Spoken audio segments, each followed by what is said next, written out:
Hello, it's Talking Reds. It's John Gibbons, and it's a European day. A European night is upon us. I hope that gets you excited. To ramp up your excitement, I'm joined by Chris Williams, who's our resident German football expert now. I would argue, Chris. Chris, good morning. Good morning. How are you? I'm fantastic because Liverpool are playing in Europe tonight, and that is always something to look forward to. And it's funny, Chris, because I think a lot of us were a bit sort of jaded after the weekend. It was another Liverpool loss. It was another way that Liverpool are fine to lose. But something about that press conference yesterday, both in terms of the way Jurgen Klopp spoke, but also Jordan Henderson as well, how they stepped up, how they seemed positive about the challenges ahead of them. It just seems to have made everyone feel a little bit better. What did you make of it? Yeah, I thought it was a brilliant press conference. And, I think full credit to Paul Joyce there for asking the question that I think everybody probably wanted to ask, but maybe didn't have the nuts to ask it. But he went and asked it straight away. And Klopp gave a superb answer, didn't he, about how... I just love the way he said, did I resign or was I sacked? That's the contempt he treated it with, and it was superb. And it gave everyone a real fuzzy feeling, didn't it? And yeah, from Jordan Henderson as well. And I think it shows you that the players and the manager, they do read what goes on. I know they say that either not on Twitter or they have minders that read it for them, but they pretty much know what's going on. They've seen all the ludicrous, my mate works at a training ground and he said this, and Robbo smacked Ali in a changing room. They've seen it all. It's completely funny. And for them to blow it out of the water and give everybody that fuzzy feeling that actually Liverpool just going through a bit of a poor patch and that's it. Yeah, Steven Gerrard tells a funny story because there was always rumours that him and Carragher had a fight in the dressing room. This is obviously going back years. And when you sort of speak to him about it, he's like, I just wish one of the times I'd have won the fight. it was always Carragher leathering him.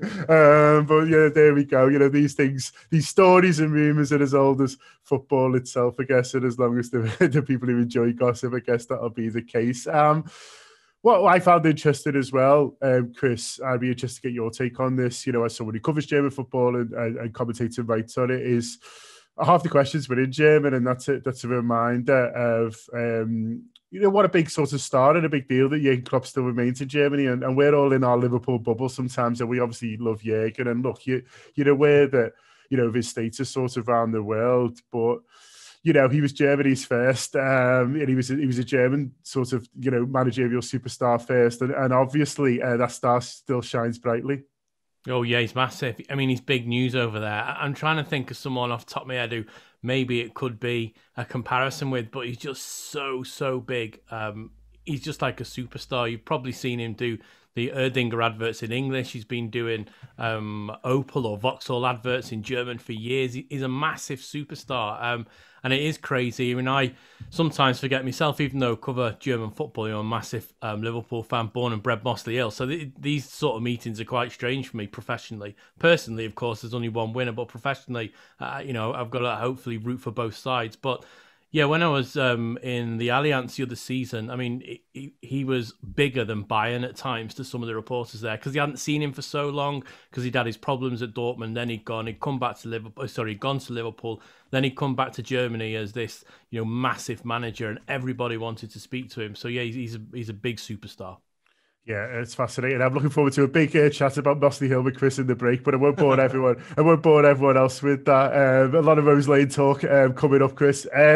When you look at this game, then how do you assess it from a Liverpool point of view? Because for those of us who don't follow German football as much as obviously you do, but when we see the draws made, we can't help but go on pedigree and on European history. So if we get Bayern Munich or Dortmund, you think, oh, tough draw. Whereas you get someone like Leipzig, you think, oh, we should be all right there.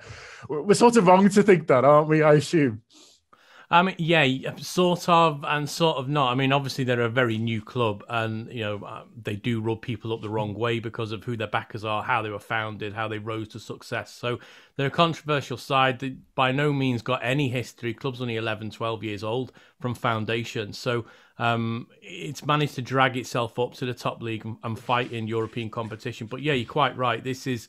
it's not Bayern, it's not Dortmund, maybe it's not even Schalke, a big name from the past, or Stuttgart, or even Kaiserslautern, who now find themselves almost in the amateur leagues. These are big sides with big pedigree. So, Yeah, I mean, people will sort of think, oh, yeah, it's just Leipzig, but, they are second. Take out Bayern from that league, and at the moment, they're the best side in the league, and that's above Dortmund, it's above Bayer Leverkusen, it's above Mönchengladbach, it's above Schalke, it's above FC Köln, it's above all these traditional sides that people will know. So, yeah, it's a tie that needs to be treated carefully, I think, not just from the players, but for expectations of fans as well. But the good news is that Leipzig are brilliant, but they can have an off day. We saw that when they played Manchester United, but then they can turn that round and go and beat somebody like PSG. So it's a difficult one to maybe assess sometimes, especially with Nagelsmann, because part of the beauty of his success is you don't know what he's going to do week to week. He's very tactically adept, and he'll change his formation to suit his opponent, not to nullify his opponent, but how to get the best out of his team against that opponent. So it's going to be a pretty interesting battle to see how they get on. Yeah, it is an interesting battle because they'll know each other so well as well in terms of not necessarily personally, but in terms of managerially. Really, I'm sure Nagelsmann, is I won't say I'm sure he modelled himself on Klopp, but Klopp would have been someone who either looked up to and someone who either learned from at least. And Klopp will be full aware of this young guy on the block, looking to take his crown, if you like. And so one of them might just be tempted to do something interesting just because of the interesting dynamics in the battle itself. Yeah, it will do. Of course, they've met before the playoff a couple of seasons ago against Hoffenheim, where I think Julian Nagelsmann, I mean, he spoke on this. I had the pleasure of speaking to him after the match. He was fuming in that press conference at Anfield because I think he sort of underestimated Liverpool. He definitely underestimated the stadium, said that they weren't scared of Anfield. He didn't adapt his system, thought he could go all out attack, and before he knew it, in a blink of an eye, 3-0 down.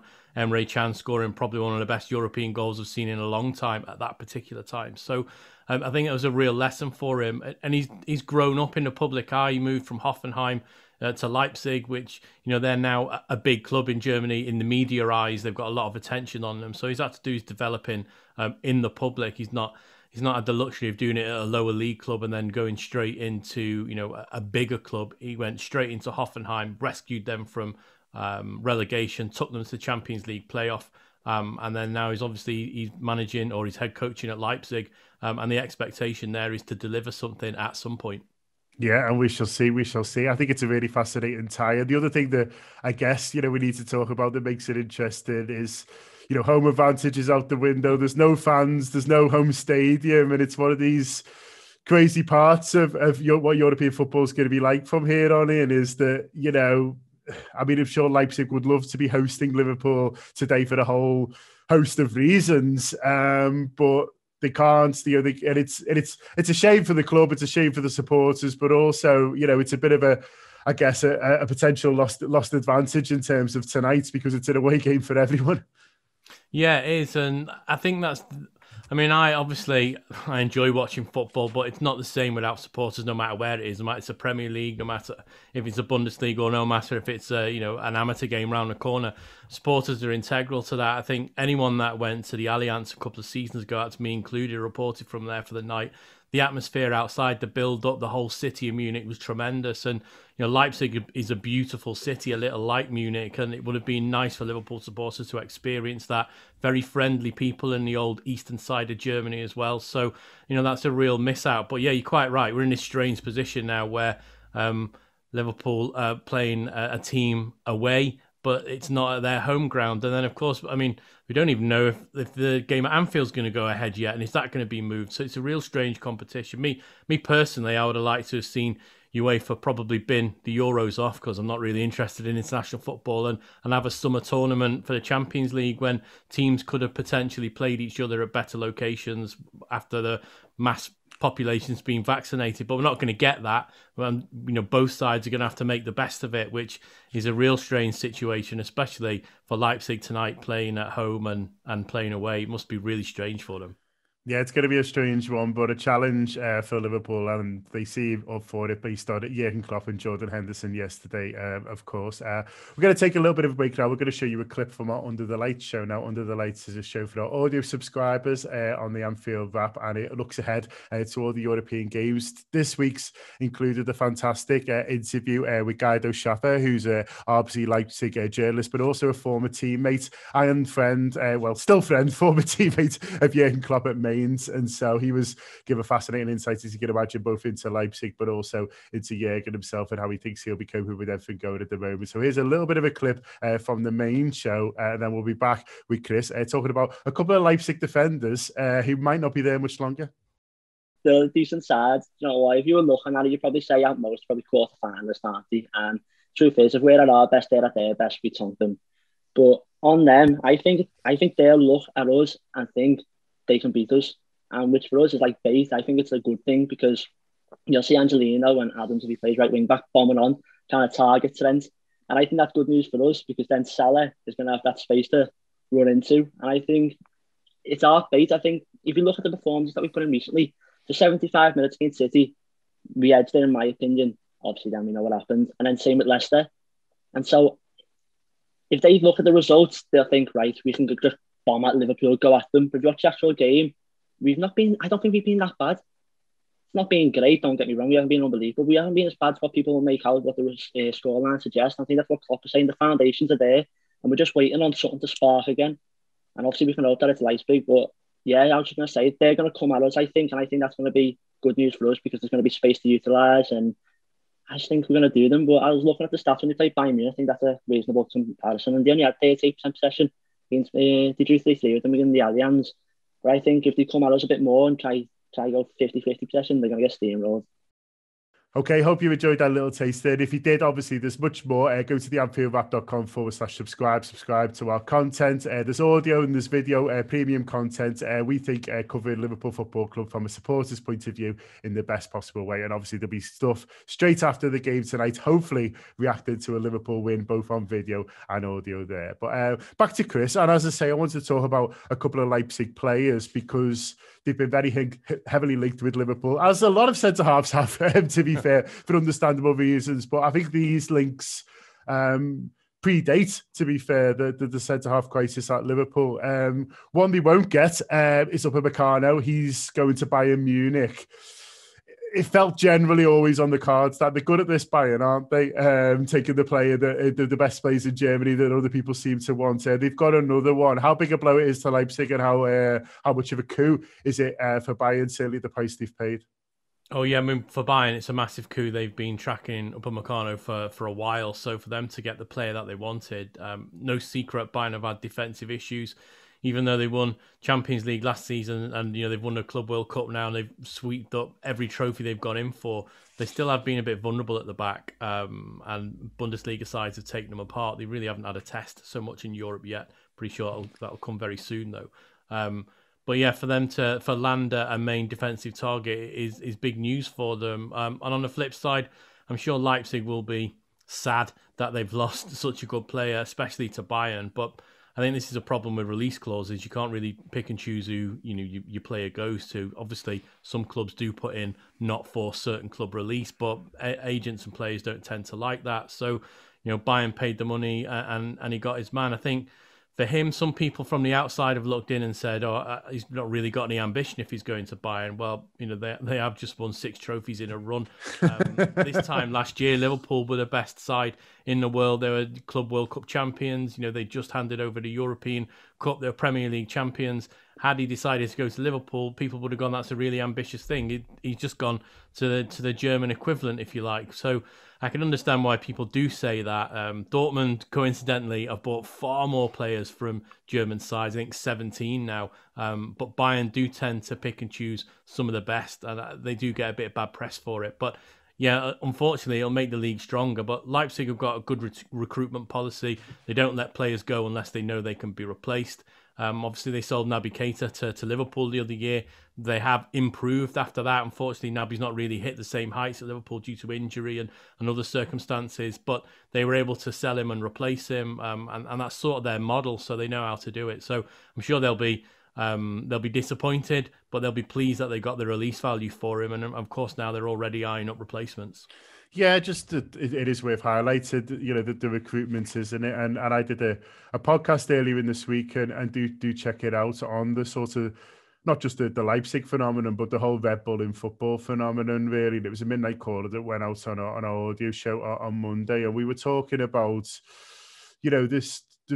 the fact that, everyone, I think from the outside, people think, oh, Red Bull have come in, they've splashed all this cash and things like that. But that's not necessarily really the case. I mean, obviously, when they were in the 5th tier of German football, they probably had more money than the rivals. But it's not a decent enough explanation for their success, sort of in a Bundesliga sense, is it? And they've been smart. Their recruitment has been excellent, and although they'll be disappointed to lose Upamecano, he is another player who they've picked up for the song and sold for a great fee. Yeah, he is, and you're quite right. The recruitment's been spot on, and you were also quite right. When they were in the lower divisions, they could afford to pay better wages. They could afford to buy better players. They did have, the best team in Regionalliga, then in the third league, then in the second Bundesliga, and then they come up to the top. But they're not. Although they're backed by one of the world's biggest companies and owned by one of the world's biggest companies, UEFA and FIFA to some extent have got their eye on them. So they have operated within this fair play model. They don't go out and buy a £50 million defender, an £80 million goalkeeper and a £100 million attacker. That's not the way they do it. They recruit well, and then they develop teams and then they sell them on. But of course, that then becomes a problem at some point in the future, because you're either a stepping stone club or you're a club that's going to challenge for a title. And I think Dortmund have sort of lost their way in the past couple of years, which is why they find themselves not at that level they want. I think they're a little bit confused, and I think they've got Julian Nagelsmann, who's a top coach. How long will he stay if he sees all his best players go year in, year out? Does he want to be a manager that develops players for the likes of Klopp, for the likes of Guardiola? These are questions that he'll have to ask himself at some point. He's only young, and anytime a managerial position becomes available, he's one of the first names on that potential list. So Liverpool, one of the clubs said to have missed out. I'm sure they were tracking him as they track a lot of, the top talent across Europe. How strong that interest was, we will never know, I guess. But he's certainly not going to Liverpool at this stage. But it's interesting that there's another defender at Leipzig that Liverpool are being strongly linked with as well, and that's Konate. Now, a few people have whispered to me that they actually think his level is potentially higher than Upamecano, which is interesting, but his injury record is checkered, to say the least, and that frightens me from a point of view. If do Liverpool need another sort of, defender, sort of with that record? What do you make of him, Chris? And what do you make of the links generally? Yeah, I mean, strong links, decent defender, 21 years of age, and he's come into the club like many others from abroad and developing very, very well. I will agree that at this particular stage, maybe his ceiling does look a little bit higher than Upamecano, and that's not to say Upamecano is not a good defender, because he's a top-class defender. But where he is in his career path, Konate, and his ability to play either left or right centre-back as well, and his reading of the game, is very intelligent central defender. It looks like if he goes on the same trajectory, he could reach a higher level than Upamecano is at this current time. Obviously, where they develop after that, no one knows. But yeah, real strong defender. Has a release clause apparently for not this summer, the summer after, for 45 million euros again. So, well, depends what day it is, depends on what that is in pounds. But it's another defender who's available for what you'd say is a modest sum at the minute. Football transfers don't seem to come down that much, or the market valuations of players don't seem to come down that much, despite what's been going on. I think it's interesting that we saw in the January window only 30 million euros spent across Europe. There's loads of small deals done, Liverpool included in that. So it'll be interesting to see if any clubs can trigger that release clause maybe this time next year. Although I'd like to see him move on to Liverpool. I don't know if Leipzig would let two of their biggest central defenders go at once, although they are recruiting two more central defenders. So who knows? But I think if it was before the release clause, Leipzig will probably want maybe double that. Yeah, we shall see. We shall see. Well, we'll all follow it with interest, and obviously the Anfield Wrap. We'll be trying to follow it as close as possible. We do our gutter transfer shows throughout the year, ramped up in the summer, of course. We would like to keep our eye on, and Rob Gutman knows all the places to look. So do that, check that out too. Just before we go, Chris, you're looking forward to tonight then? You must be looking forward to the game, I'm sure. Yeah, I am. I mean, I'm disappointed because obviously not being able to travel to Germany for a long time now, coming up to a year. In fact, my last live game in a stadium reporting was the Atletico Madrid game at Anfield. So this is a tie I'd normally be in Germany from the weekend. I would have stayed over the weekend and gone to a Bundesliga game and then gone to this Champions League game today. So yeah, I missed that. I miss being in foreign countries with meeting Liverpool supporters before the match and meeting friends in Germany. But yeah, I am looking forward to it, but it won't be the same for me sitting at home, and I'm sure it won't be the same for you and everybody who watches the show sitting at home. There's no substitute for being at a match, unfortunately. No, absolutely not. I wish I was in Germany waking up with a hangover, but knowing exactly how to sort that out. But never mind, we'll be covering it best we can, and obviously the Anfield Wrap will be covering it best we can. So do make sure you're following all our social media as well as subscribing to the Anfield Wrap for our audio and video content. But in the meantime, thanks a lot to Chris. We'll be back on Friday. Up to Reds.